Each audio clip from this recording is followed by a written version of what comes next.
This is Marla. Hope you're having a lovely day.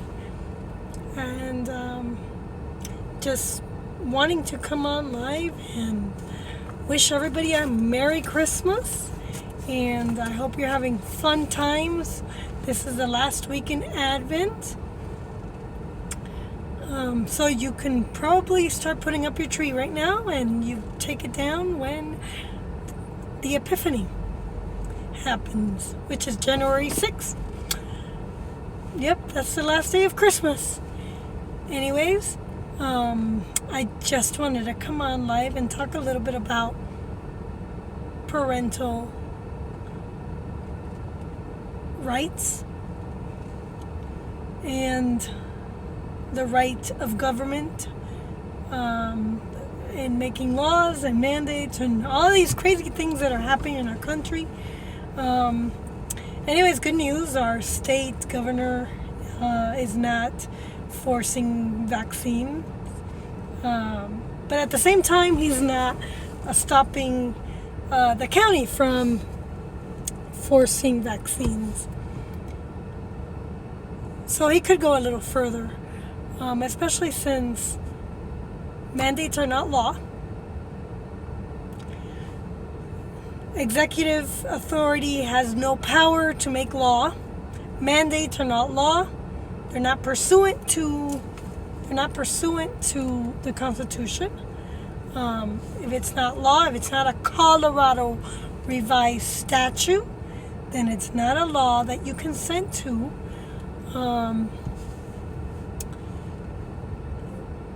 If Congress were to deliberate, look for evidence, and make a law based on evidence that masks do work, then I would probably say, okay, then we could do it. But Congress is the strongest branch. We don't have equal branches. The executive branch on either level, whether it's the mayor or the superintendent or the governor or the president, they do not have the power to make law. What they have the power to do is enforce the law. So once Congress makes a law, then he has the power to enforce it or not, because he is a check. So he has the power to veto law that is not pursuant to the Constitution. Now, there are two branches in the state level and the federal level. There's a good reason for having two branches. At the federal level, the states have rights. And so every state has two representatives in the Senate. The House has much more representatives because there are many more people, and those representatives represent you and me. If one person says, I don't agree, then the law cannot go through.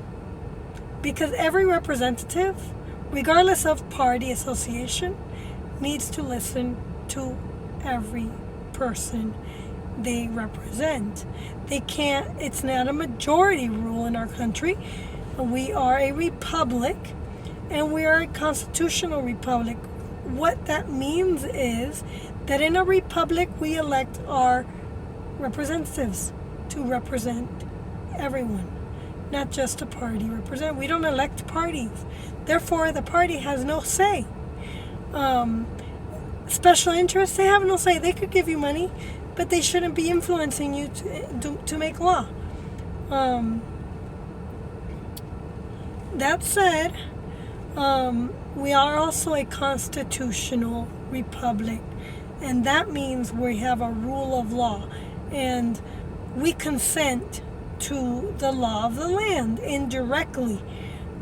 The states consent to the law of the land directly, and they make a contract with the federal government to be in the union. That said, when there is a law, a Congress can make laws pursuant to the Constitution.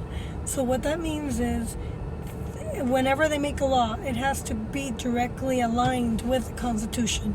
If it is not aligned with the Constitution, then it is null and void.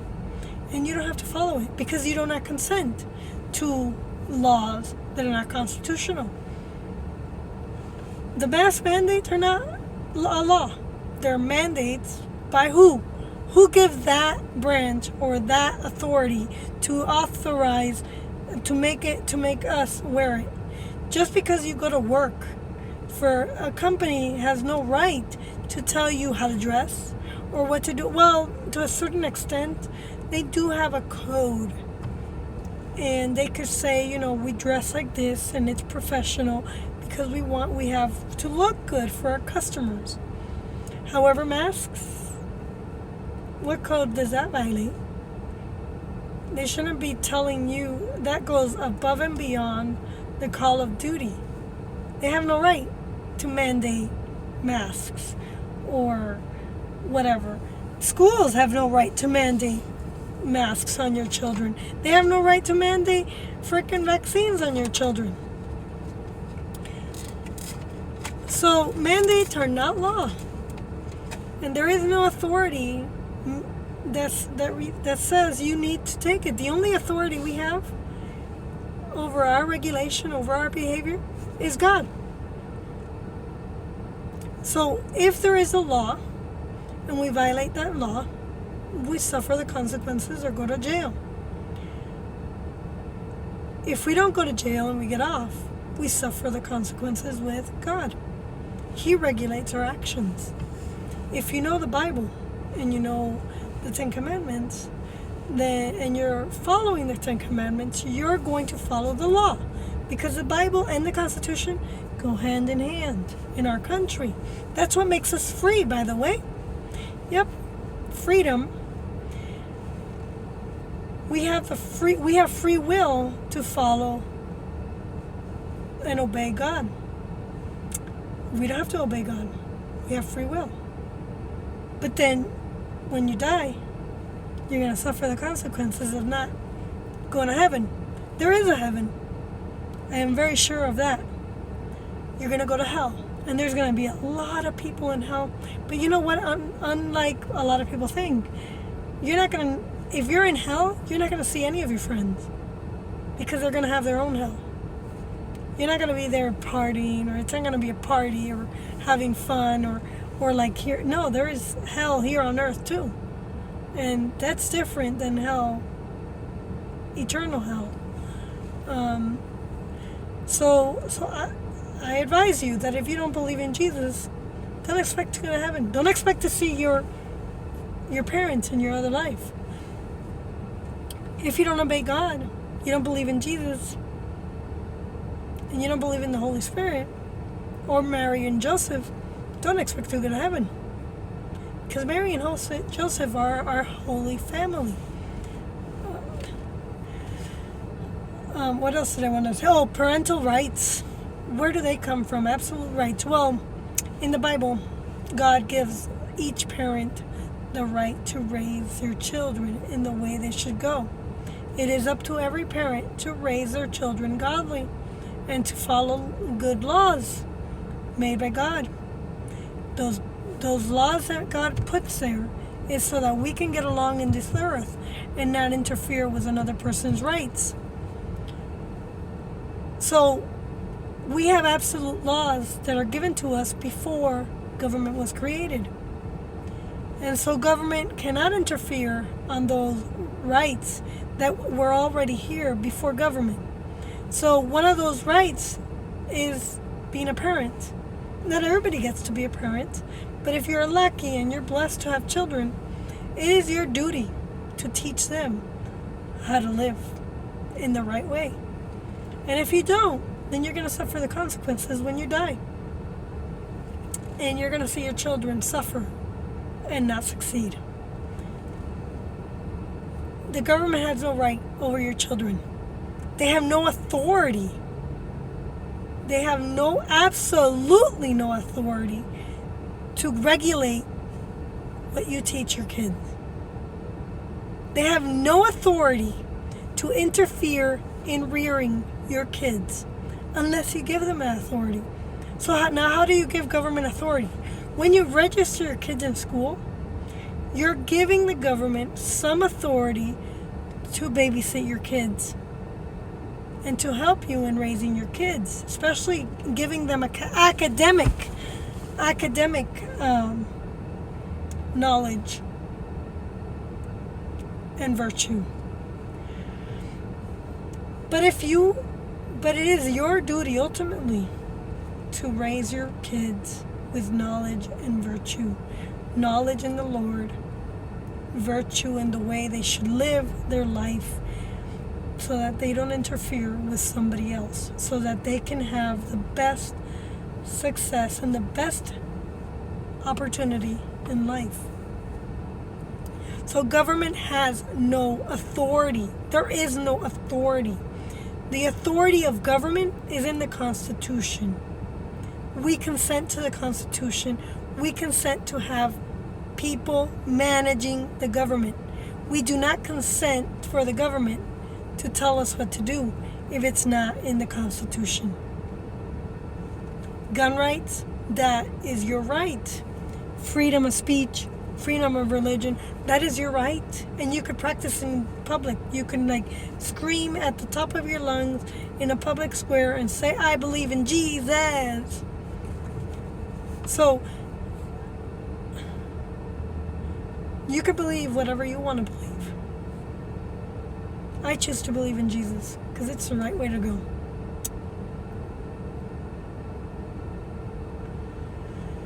So a lot of interesting things are happening. I feel bad for those who don't have the immune system and get COVID or end up in the hospital. I pray that we have good hospitals that will take care of people and put people before anything else.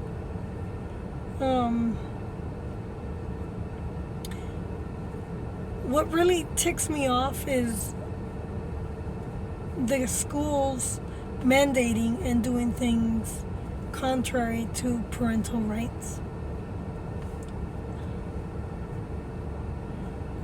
But that's pretty much what I wanted to discuss. It is your right. And schools have no right to tell you what to do or how to raise your kids. They don't even have a right to tell you not to hit your kids or discipline them. It is your right. It is your kids. God gave them to you. If you were lucky enough to have science help you give birth, then more power to you. I mean, that is something that also comes from God. God allows us to have doctors in our lives that can help us. But kids are a wonderful thing, and we should not give away our rights. And schools should be teaching correct history, which correct history means that they're going to be teaching the Federalist Papers. So that's all for today. Anyways, I hope you have a great day, and don't forget, you have absolute right to raise your kids in the way they should go. And mask mandates, vaccine mandates, they're not law. And you can't say that. You can't put seatbelt laws into COVID because they're two different things. Seatbelts are laws created by Congress in your state. And so our representatives created a law because enough people said, yeah, we should have a law. Because there is evidence that seatbelts save lives. So it was deliberated, it was argued, and they made a law. But COVID hasn't been deliberated. There is no evidence that masks actually save lives. And it wouldn't be pursuant to the Constitution. Congress has to deliberate, and they have to argue. and have research and find the evidence that backs up the masks. Mandates are not law. A mayor cannot mandate. A governor cannot mandate because they don't have the right. It is not their duty to make law.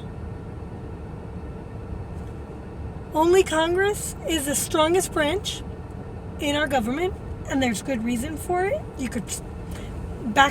could look up all of what I'm saying in the Federalist Papers. Madison said Congress is the strongest branch.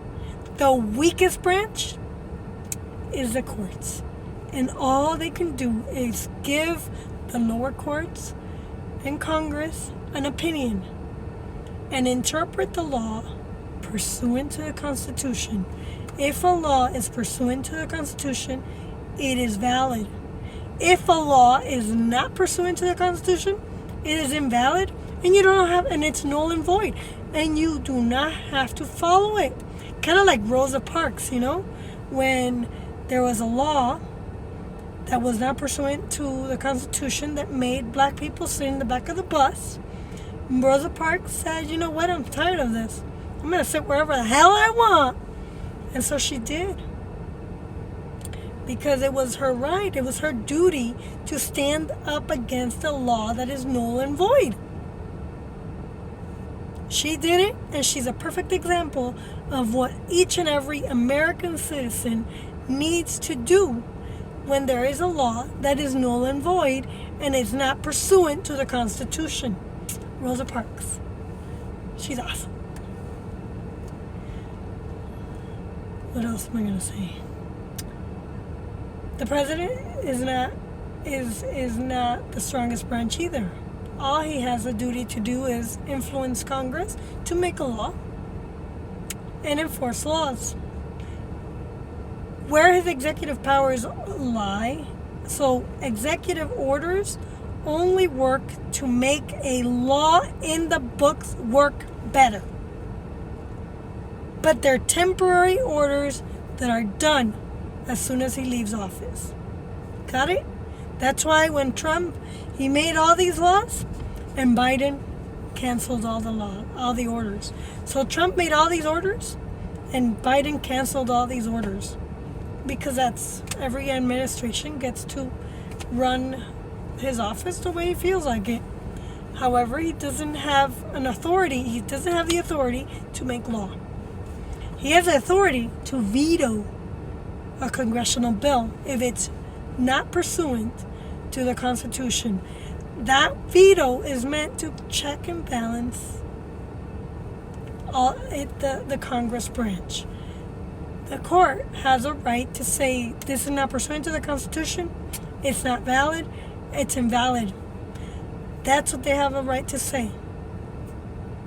So they each balance each other out, and the two, they're unequal branches.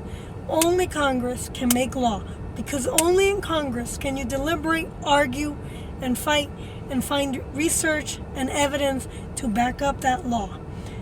Most Congress people today, they don't even read their laws. They're being given laws by the SCFR. It makes no difference. It makes no sense because they don't even read the bills. So we have these stupid bills that are probably unconstitutional. And our Congress people don't have the brains to read them and make laws that are good laws that are pursuant to the Constitution. They can't even write well. I bet. So be vigilant, because as Americans, if you're literate, your duty is to also make sure that your representatives are representing you. They represent us. They don't represent special interest. Who the hell cares? If your school board is doing something that doesn't agree with you and it's unconstitutional, you don't have to follow it. You don't even have to put your kid in that school. You know what? You could sue them for fraud. Sue them for breaching their contract. Because there's an expectation when you register your kid in school that they're going to get taught in reading, writing, and arithmetic. Not all these other crap about LGBTQ. That's not their job. It is not their job to call kids by pronouns. I'm not a pronoun. Yeah, I have he and she. I'm not an it. I'm a her. I'm a she. You know, when I talk in third person, I use she or her. Or me, actually. Or I. That's first person. She, Marla Benavides, loves the law. She loves the law. See? Those are pronouns. Those are valid pronouns. Because there's only two genders, male and female. There's nothing in between. I'm sorry. If you were born a male, you're going to be a male, and you cannot be a female. Yes, science may alter you, but you may regret that later on when you become more mature. And your parents have absolute right to tell you what to do, not the teacher. The teacher has no authority over you. And so you should not disrespect your parents. Okay? If you're disrespecting your parents for a teacher, then you're wrong. Your parents have the absolute right to raise you in the way you should go. And they have lifetime rights to raise you. You could be 40 years old and your parents could still tell you what to do. And you need to be a good son or daughter and listen to your parents and not say, oh, I'm too old. You shouldn't be telling me what to do. I'm going to cancel you, mom or dad. That is so freaking rude. And if that's you, you better go to confession and you better apologize to your mom and your dad for telling them that they have no right to tell you what to do. They have every right because they gave birth to you. Okay? They brought you into this world. Got it? Don't be disrespectful to your parents at all. Honor them so that you can have a good life. Because if you don't honor your parents, you're not going to have a good life. You're going to have a terrible time in this world. Got it? Anyways, signing off and have a great day. Toodles.